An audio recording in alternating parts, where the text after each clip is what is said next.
Hello, my name is Daniel. Welcome to the channel, or welcome back if you've been here before. So, we are in week 2 of the Read What You Own challenge, and I've been through some temptation.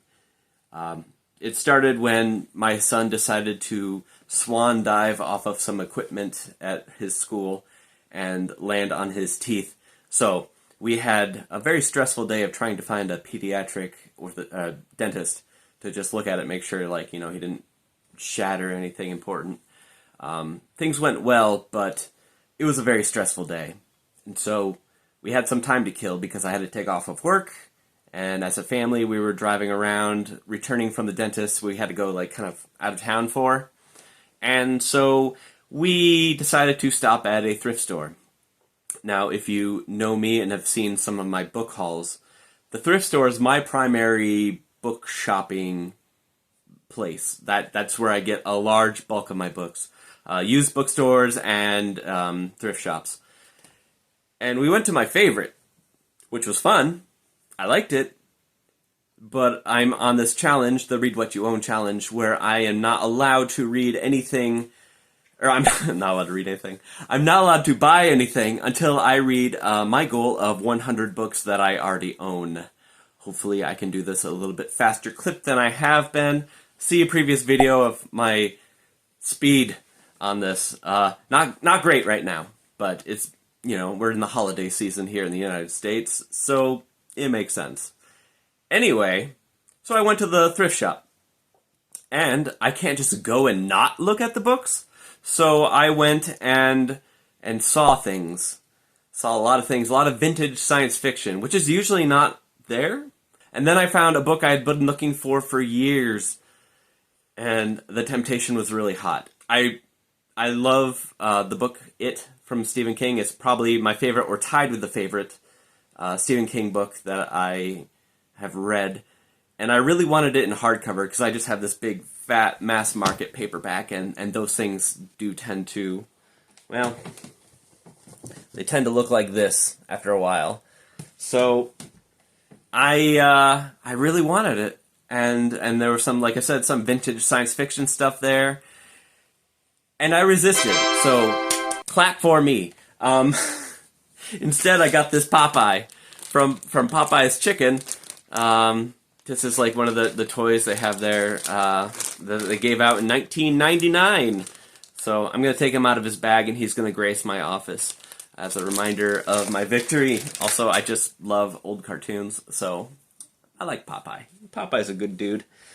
Beyond this whole child cracking his teeth, there was also some tragedies that happened to people I know, and some work stuff that's a little stressful. So I was in need of some comfort, and I decided, since I recently reshelved everything I owned, and I kind of got a bit of enjoyment out of that, I was going to shop for my shelves and pull some items that I was excited to read and remind myself that I have these and I can be excited to read these. So right now we have 10 books that I am really excited to read during the Read What You Own challenge. I'm going to share those with you right now.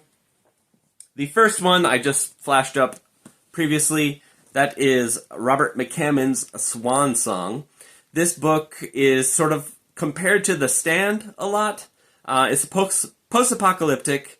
It's very thick, and it's about a multitude of characters who are going across the United States. I don't really know 100% the premise of this. I know that there are a group of monsters trying to stop them. There's this Randall Flagg figure, which is why it kind of gets lumped in with The Stand, that and its chunky size, about the post-apocalypse. I heard nothing but good things about this, and it keeps coming up in a bunch of videos I've been watching recently on BookTube. So I'm like, awesome, I have this. It's in dubious shape, but that just means someone who read this loved it. If I really, really love it, I might spring for a hardcover after the challenge. But Swan Song is definitely something I want to get to during this challenge. I read, keep getting the name wrong, but A Boy's Life, or is it Boyhood? One's a movie, and one's another McCammon book. I read the McCammon book of... I'm going to look it up right now. Okay, so it's Boy's Life. I don't know it just slipped my mind. But I really liked it, regardless of the title. So Swan Song, I think, will be a good book. The next book I'm interested in reading and really excited to actually is Children of Dune. I have read Dune a couple of years ago, and then I read Dune Messiah last year. And Dune Messiah left me a little cold because Dune was so good, and I keep hearing that Dune Messiah is kind of more of like a complementary story with this one, where you kind of need to read them together. So Children of Dune hopefully will make Dune Messiah seem a little bit more of a complete story. After coming down from Dune, like, Dune Messiah was a little depressing. Dune was about the rise of Paul Atreides, and then Dune Messiah was about essentially the fall of Paul Atreides, and we never got to enjoy him in power. It's sort of the same problem I had with Ursula Le Guin's Tales of Earthsea, where the first book was amazing, and it was the rise of power of the main character. The second book kind of was just like this own standalone story, and then the third book was about the decline of the character and the fall of magic itself. And it was just kind of depressing and drawn out. I think I might like the book more if I return to that one, but I'm hoping that Children of Dune will also just, bring Dune Messiah up a little bit for me.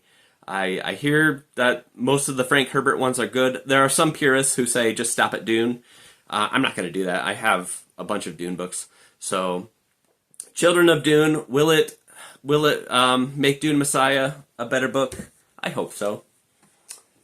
Next, something I've shown you recently, that is Star Trek New Earth, and this is Wagon Train to the Stars. This is where Captain James T. Kirk, after the events of the first movie, goes off and helps these colonists go to a new planet, and there's like a 6-book series about this. I really want to get to this. I don't know why, but this cover and the synopsis has just really captured my imagination. So I think I will enjoy it. I will probably finish reading the James Blish adaptations of the Star Trek episodes first, because I just want to get them done by the end of the year.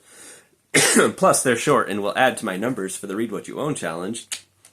But this is the story I really want to get to after those are done. Next book is something I've seen a little bit on BookTube recently, but I've had this copy for ages, and that is Clive Barker's Weaveworld.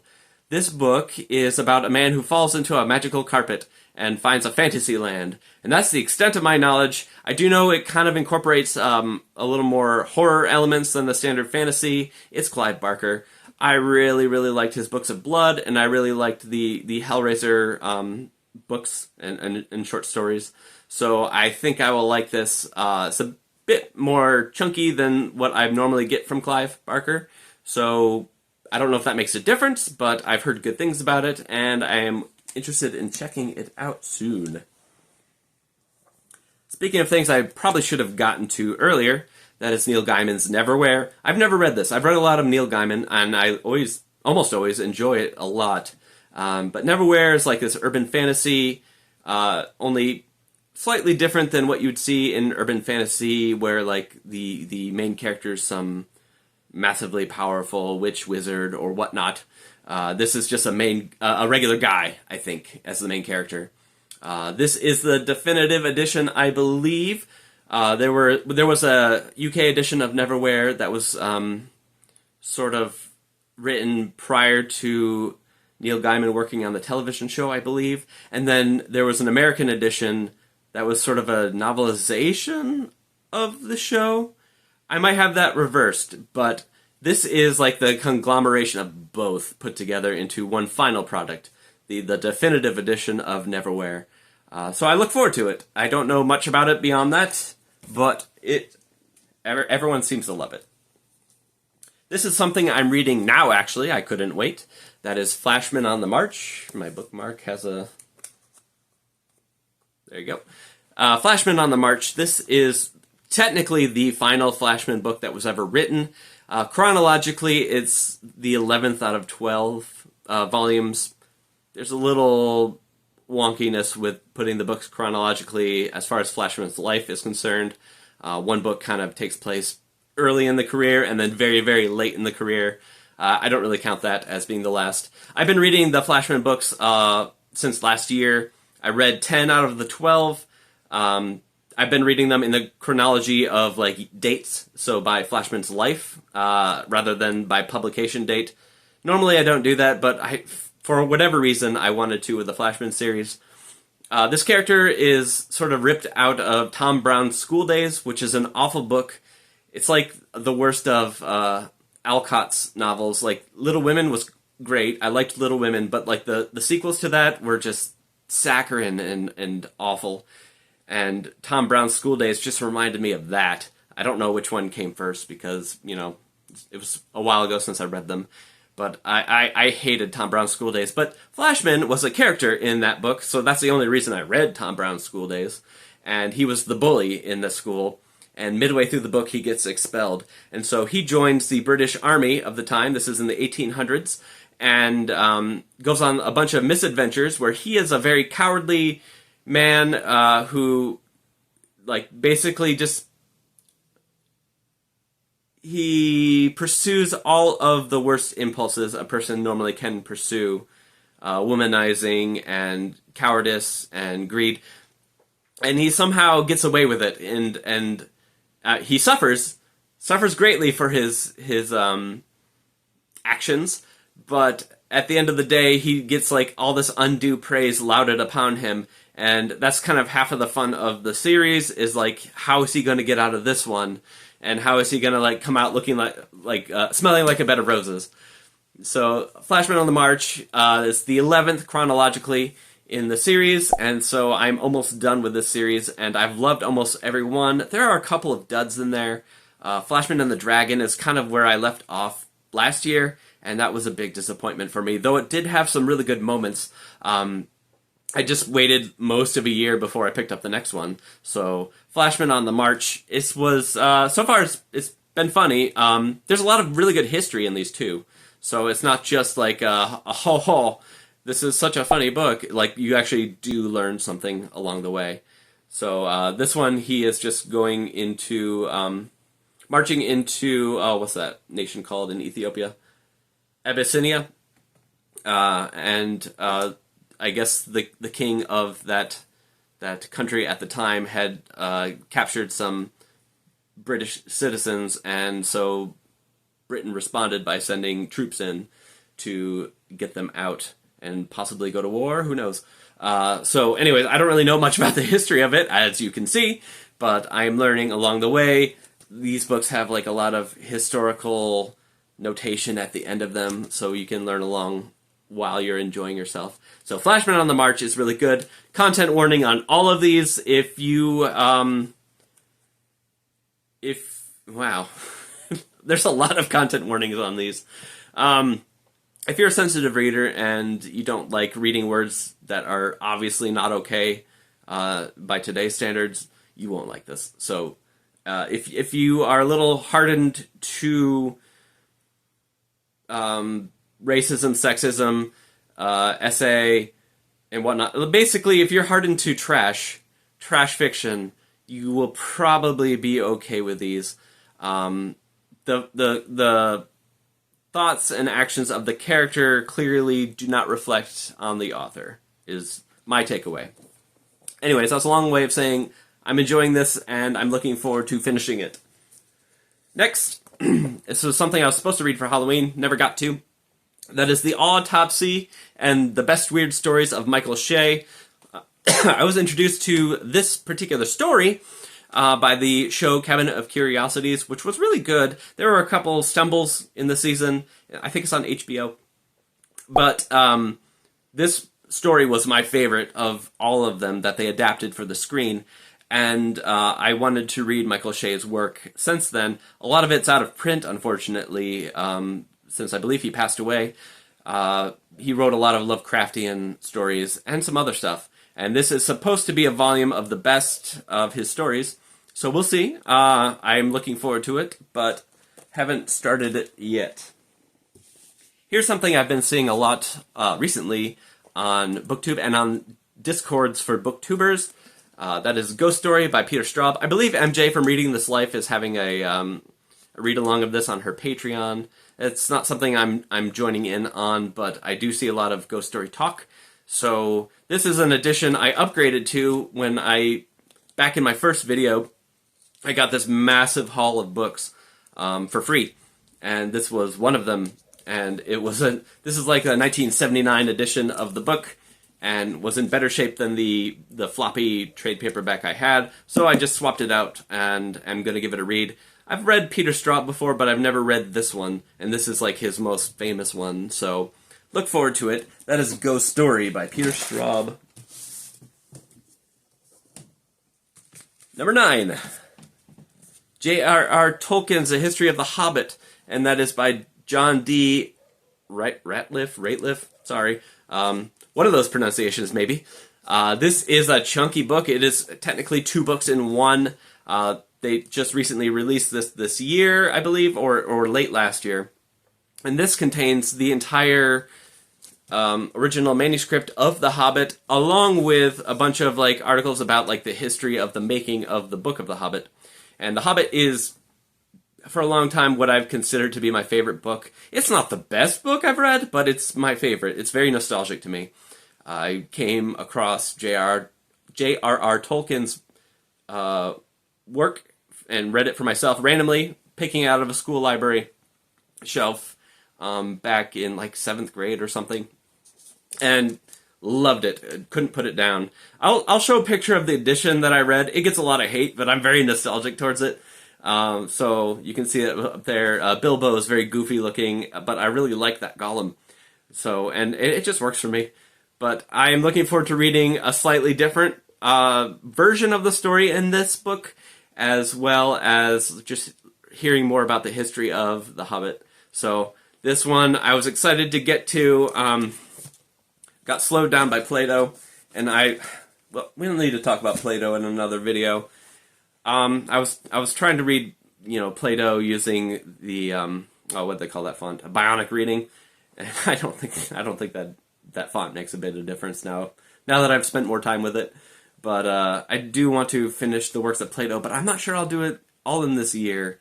So we'll talk about that later. I'm starting to feel the crunch of like trying to get stuff read by the end of the year. I don't know why. It's all arbitrary.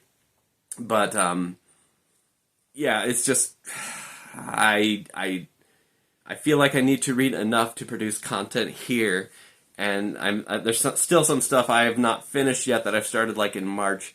So I don't know, but I decided to add one more big chunker to the list because I like punishment, and something I'm looking forward to reading very soon is Otto Penzler's big book of Christmas mysteries. Otto Penzler owns a bookshop. I think it's called the Mysterious Bookshop. If not, I'll put the name up here. And they're really known for publishing their own stories, and particularly they do a lot of Christmas stories every year, or they did. And so Otto Penzler knows his way around a Christmas story because he produces a bunch of anthologies of that. So this is supposedly the best stories out of the short stories he had available to him. And so I want to read this leading up into Christmas. I think it'll be a lot of fun. Maybe get me in a little happier mood. I don't know. Murder. You read stories about murder for fun. It sometimes puts you in a better place. Not necessarily the characters. But I want to read this. I have a lot of his big books, so you'll probably see more of them in the near future. But this one I'm probably going to read next, obviously because of the season. And I just want some festive joy. Or, some festive schadenfreude. So that's it. Those are the books I've decided, the 10 books I'm excited to read about right now. Will I get to them in any order, or will there be stuff in between? There'll probably be stuff in between. I'm largely a mood reader, so making lists like this, like I stopped doing lists of like the next 14 science fiction books I was going to read, or the next 14 horror books. I'm like, I don't know if I'll follow that. So these are 10 books I'm excited about, at least, and that won't change. So will they happen in order? Probably not. But look forward to seeing them because I will be getting to these. So that's it for me. I hope you guys have a wonderful week, and I will talk to you later. Bye.